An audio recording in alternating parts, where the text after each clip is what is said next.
Hey guys, welcome back to the channel. I'm Cody Parent, the Senior Director of Esports Operations and GM and Head Coach for Pacers Gaming, the professional NBA 2K League franchise for the Indiana Pacers. I hope you enjoy this NBA 2K20 badge breakdown series. Let's get straight into the video. Here we go, Wolf's back. You guessed it, another defensive badge. We're talking about Defensive Leader today. Let me go ahead and click this before we jump into it. 5 minutes on the clock.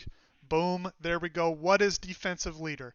Defensive Leader boosts the defensive abilities of teammates when in the game, and it also lifts the defensive abilities of teammates when on the court at different levels. So at the Hall of Fame level, you can also see the potential shot percentages of opposing players. So Wolf, one of the most asked questions about this badge, or even in 2K20, is how can that guy see the percentages? And we always love to educate people. It's Defensive Leader on Hall of Fame. So talk to me about this badge, Wolf. Yeah, so this badge is actually really good, and I think it's a tier one badge, especially for competitive pro am.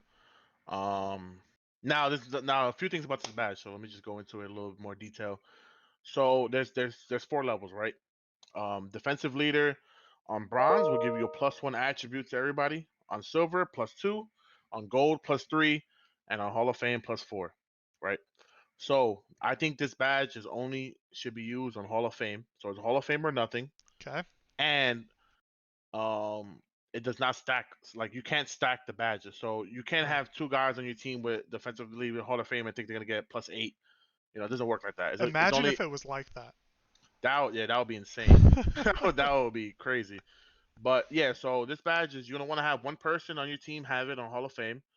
Um, and that person will be able to see the shot percentages of where everybody's standing on the court or moving. Um, and that person will give everybody +4 to the defensive attributes. But that person does not receive +4 himself. So it's like a selfless badge, Yep. if you could say. So it's for the team, right? So traditionally, you're gonna want to have your power forward having this. Okay. Traditionally, that's how it really worked in competitive pro am. Your power forward will have it, and in park, it could be. It doesn't really matter who has it if you guys want to run it. I don't think it's that important in park, to be honest. More like for pro am, but I mean, you could do it in park if you guys want to get a little glitchy with it. It's cool. But So why the power forward too, real quick? Because so power forward, yeah. So I'll do the power forward because power forward. I mean, I don't want to say it. It's like it's um if the power forward doesn't receive +4, it doesn't really hurt the team, if that makes right. sense. Yep. So you're gonna want to boost your center's stats, so he gets better rebounding, better block, better steal, better lateral quickness. Your lockdown gonna want to have all those +4 boosts for steal, lateral quickness, perimeter defense, the whole nine, block, rebounding, and then it also helps your secondary defender, which it could be a play sharp or somebody who doesn't really have high defense. So the +4 could really help. Hmm. So, the power forward has the ability and doesn't really lose much if he doesn't have a +4. So, and usually the power forward in the meta pro am has a hybrid defending build. So it's either like a play lock or a rim sharp. So they can have the ability to have Hall of Fame defensive badges too.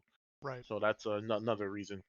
Um, yeah, well, yeah. So yeah, so you're gonna want to have it on Hall of Fame, and typically your power forward will probably want to have it. So like if you're a lockdown, I wouldn't use 4 badge points on it because you're That gonna was want my to be next question. selfish. Yep. Yeah, you're gonna want to be selfish and have those 4 badge points for yourself, and also you're gonna want to receive the boost, right? Like you're gonna want to have a +4 steal, +4 Right. block, +4, all that stuff, and same as center.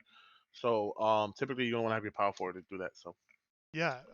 I bet a lot of people who watch this, if you're going at the game at face value in NBA 2K20, you'd say, well, my lockdown has the most defensive badges. He should be the one to run defensive leader. But for the reasons you just stated, I think it's backwards, and you have to be able to think that way. And people like you who play at the highest level understand it, but maybe casuals or people getting into the game might not understand yeah, the badge for as sure. in depth. So okay, so key takeaways then: Hall of Fame or nothing on defensive leader. And that allows you to see the shooting percentages of your opponents too, which is an advantage. You Yep. want to run it at the power forward. because then the lockdown in the center get it, and your secondary defender. So another Hmm. great point. Any last thoughts? Any last thoughts you can think of? We have about 25 seconds left. No, not really. Like I said earlier, I mean, don't stack the badge. Like that's a no-no. There we Doesn't go. stack. Yep. And also, I really think at the highest level, you're gonna want to have one person on the floor with that badge in competitive pro am, which is typically your power forward, like I said. But So it's very um, important. that's that's very important. Yep. Those +4 attributes go a long way. So Good deal. All right. Well, that's time. Goes by quickly, Wolf. 5 minutes. yes, sir. Again, let's let the people know where can they follow you on social media. Where can they check you out on YouTube when that comes out too. Yeah. Like I said, Twitter at Wolf74, Instagram Brian51, and YouTube is just Wolf. So um, yeah. I mean, I'll start making videos soon. 2K21. Stay tuned. So yeah, that's where you can find me. Can't wait. Love it. Well, thanks for hanging out, Wolf. We appreciate you guys tuning in. Let us know down in the comments if you agree, disagree, what badges you want to see us break down next. That's going to be it from us. We appreciate you tuning in again. Have a great day, and we'll see you in the next one.